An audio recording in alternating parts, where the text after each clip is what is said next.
For most of my adult life, I pushed back at the notion that we were a uniparty country until this past couple of weeks when we watched as former Republican presidents endorsed a Democrat presidential nominee. If you needed evidence that this is so, that should prove it.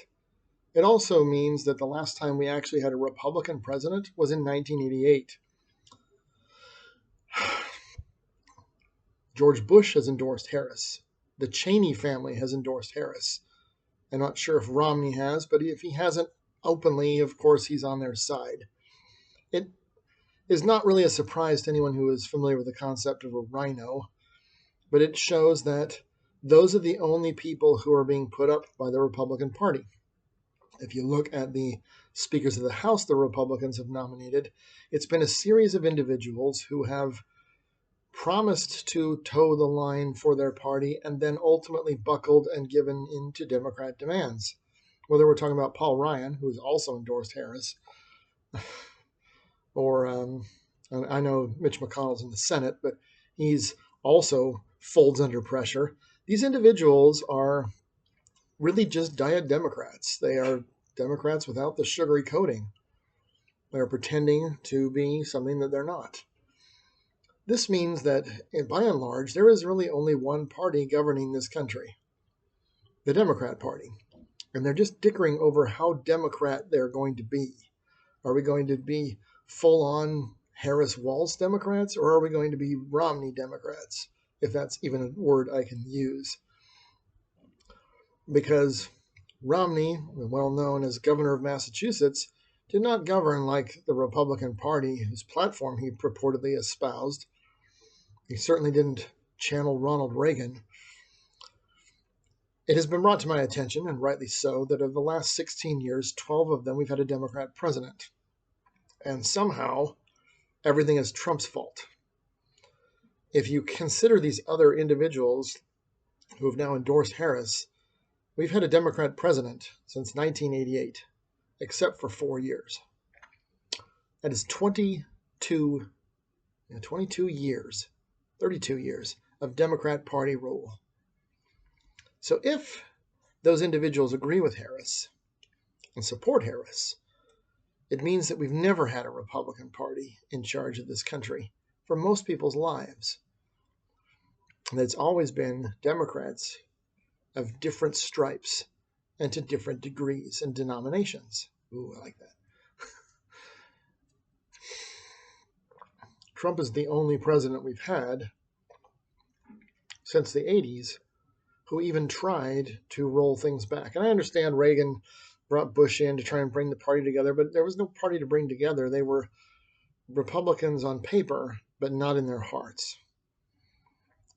And because of that, he opened the door for Bush to become president after him, and then for that idiot's son to become president after that.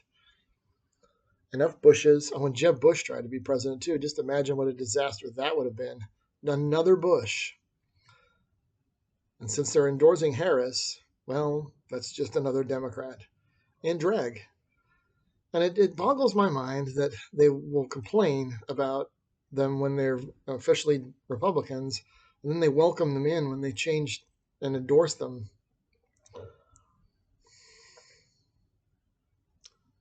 It doesn't make any sense to me.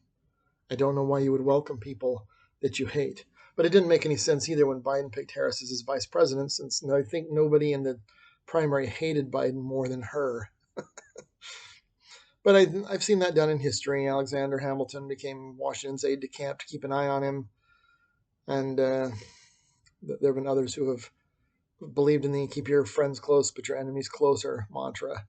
The problem in our politics is it sets them up to replace the leader that we like with a leader that does not like us.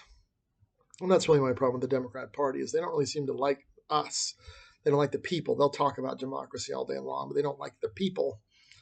When the people don't like what they pick, they go around the people and get the courts to do it or pass bills through Congress that we don't agree with.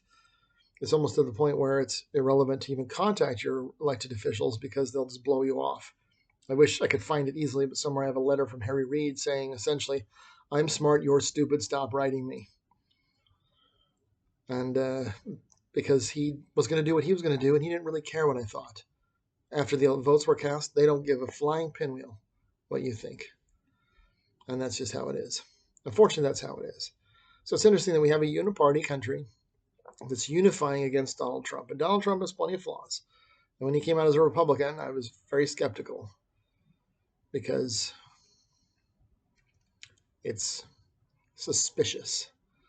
Elon Musk has done the same thing. I was suspicious of him at first, but he seems intent on having at least a dialogue instead of everything being railroaded through the Democrat Party. I also think he's seen the writing on the wall for what Democrats would do to him, and that's why he's moved his companies out of California to Texas, where they will have the advantages that he needs in order to succeed. I'm not really sure who will succeed in a Democrat America, but it's probably not Americans. And that's my final word on the matter. Make good choices, do your own homework, look up your own candidates, and trust your gut. 9 times out of 10, you're correct, and the other times probably indigestion. Godspeed.